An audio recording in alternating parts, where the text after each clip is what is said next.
Assalamualaikum warahmatullahi wabarakatuh. Pada sesi kali ini, Ibu akan menjelaskan mengenai penghormatan dan penegakan hak asasi manusia dalam rangka pelaksanaan nilai-nilai Pancasila. Pada bab ini dibagi menjadi 4 subbab, yaitu konsep hak dan kewajiban asasi manusia, lembaga dan instrumen hak asasi manusia, hak asasi manusia dalam Pancasila, komitmen melaksanakan Pancasila demi penegakan HAM di Indonesia. Sebelum ke ranah yang lebih jauh, mari kita pahami mengenai konsep hak dan kewajiban manusia. Hak adalah sesuatu yang memang harus didapatkan oleh setiap manusia sejak ia diciptakan. Hak milik, hak kepunyaan, kewenangan, dan kekuasaan. Umumnya, hak harus diperjuangkan dengan cara melakukan kewajibannya. Sedangkan kewajiban adalah segala sesuatu yang harus dilakukan atau dilaksanakan oleh masing-masing individu sehingga mendapatkan hak secara layak. Jadi, hak dan kewajiban tidak bisa dipisahkan, harus ada keseimbangan. Seseorang bebas melakukan hak asasinya, tetapi sebagai manusia maka memiliki kewajiban untuk memelihara hak orang lain. Contohnya kita sebagai warga negara Indonesia memiliki hak untuk mendapatkan pendidikan, mendapatkan pelayanan masyarakat, mendapatkan pelayanan kesehatan, namun kita juga memiliki kewajiban, yaitu harus mentaati aturan yang diselenggarakan oleh pemerintah. Contoh lain adalah seorang pekerja untuk mendapatkan hak upahnya, maka dia harus menjalankan kewajibannya, yaitu dengan cara bekerja.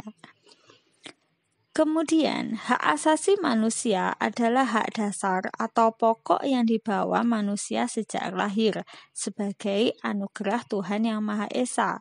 Hak asasi manusia harus atau wajib dihormati, dijunjung tinggi dan dilindungi oleh negara, hukum, pemerintah, dan setiap orang. Ciri-ciri hak asasi manusia adalah ada 4. Yang pertama yaitu tidak dapat dicabut. Artinya, hak asasi manusia tidak dapat dihilangkan atau diserahkan. Kedua, tidak dapat dibagi. Artinya, semua orang berhak mendapatkannya. Ketiga yaitu hakiki. Artinya, hak asasi manusia adalah hak asasi semua umat manusia sejak lahir. Yang keempat universal, artinya hak asasi manusia berlaku untuk semua orang tanpa memandang status. Sejarah hak asasi manusia dipelopori oleh gerakan hak asasi manusia di dunia. Yang pertama yaitu Magna Carta tahun 1215, yaitu piagam penghargaan atau piagam perjanjian Raja John dari Inggris dengan para bangsawan yang berisi memberi jaminan beberapa hak kepada para bangsawan beserta keturunannya, seperti hak tidak dipenjarakan tanpa adanya pemeriksaan pengadilan. Yang kedua, Revolusi Amerika tahun 1776. Perang kemerdekaan melawan penjajahan Inggris. Revolusi ini menghasilkan Declaration of Independence atau Deklarasi Kemerdekaan tahun 1776 pada tanggal 4 Juli. Revolusi Amerika memberikan contoh kepada negara-negara lain bahwa mereka juga bisa memerdekakan diri dari negara lain. Deklarasi ini juga digunakan untuk menyuarakan persamaan hak, yaitu penghapusan kolonialisme, penghapusan perbudakan, gerakan feminisme, serta hak asasi manusia berakar dari pernyataan ini. Yang ketiga, Revolusi Prancis tahun 1789. Penentangan rakyat Prancis Prancis terhadap rajanya sendiri, yaitu Raja Louis ke-16 yang bertindak sewenang-wenang. Revolusi Prancis menghasilkan Declaration Destroys the Homme et du Citoyen atau pernyataan hak-hak manusia dan warga negara. Pernyataan ini memuat kebebasan, liberté, persamaan, égalité, persaudaraan, fraternité. Abad ke-20, Presiden Amerika Franklin D. Roosevelt Franklin Delano Roosevelt ya. 1944 terkenal dengan 4 macam kebebasan, yaitu kebebasan untuk berbicara dan berpendapat, kebebasan untuk beragama, kebebasan dari ketakutan, kebebasan dari kemelaratan. Dan 10 Desember 1948 pengakuan hak asasi manusia oleh dunia dengan munculnya Declaration of Human Rights oleh PBB.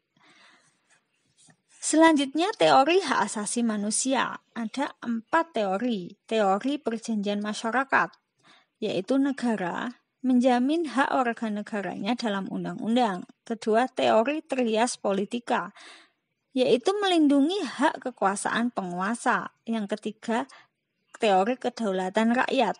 Penguasa diangkat oleh rakyat untuk melindungi kepentingan rakyat. Yang keempat, teori negara hukum, yaitu negara bertujuan untuk melindungi hak asasi dan kewajiban warga negara. Macam-macam hak asasi manusia. Mari kita hubungkan macam-macam hak asasi manusia dengan Undang-Undang Dasar Negara Republik Indonesia tahun 1945. Yang pertama, hak asasi pribadi. Hal ini sesuai dengan pasal 28, yaitu hak untuk berpendapat, pasal 28A hak hidup, pasal 28E memilih agama dan menjalankan ibadah, dan sesuai dengan pasal 29 ayat 2. Yang kedua yaitu hak asasi ekonomi sesuai dengan pasal 33. Yang ketiga, hak persamaan hukum sesuai dengan pasal 28D, yaitu persamaan hukum dan jaminan perlindungan hukum. Yang keempat, hak asasi politik sesuai dengan pasal 28, yaitu berserikat, berkumpul, dan berpendapat. Yang kelima, hak asasi sosial dan kebudayaan sesuai dengan pasal 28E ayat 1, yaitu untuk berpendidikan, dan pasal 32 serta pasal 28C. Yang keenam, hak asasi perlakuan tata cara peradilan dan perlindungan hukum sesuai dengan pasal 28D. Instrumen hak asasi manusia internasional. Ini adalah pedoman hak asasi manusia internasional. Yang pertama Magna Carta, kedua Bill of Rights, yang ketiga Declaration Destroys the Homme et Citoyen, yang keempat Bill of Rights dari Amerika Serikat, yang kelima Konstitusi Prancis, keenam Revolusi Rusia, ketujuh Doktrin Roosevelt, ke-8 Universal Declaration of Human Rights. Indonesia merupakan negara hukum, yang mana di dalam negara hukum selalu ada pengakuan dan perlindungan terhadap hak asasi manusia. Semua akan mendapatkan perlakuan yang sama kedudukannya dalam hukum, sosial, ekonomi, dan kebudayaan. Pengakuan hukum tentang hak asasi manusia di Indonesia sendiri sebenarnya tidak dapat dipisahkan dengan filsafat Indonesia yang terkandung dalam Pancasila dan Undang-Undang Dasar 1945 yang tertuang dalam Mukadimah yang menyatakan kemerdekaan adalah hak segala bangsa. Dalam pernyataan ini terkandung jelas dalam The Universal Declaration of Human Rights PBB pasal 1 berbunyi, semua orang dilahirkan merdeka dan mempunyai martabat dan hak-hak yang sama.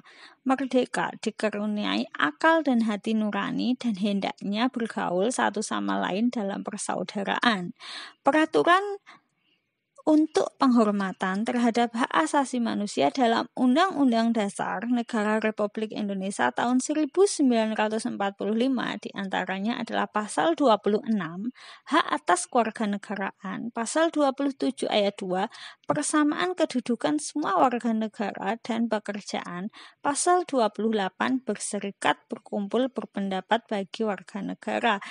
pasal 28A sampai J dan pasal 29 ayat 2 hak setiap penduduk untuk memeluk dan beribadah menurut agama dan kepercayaannya masing-masing.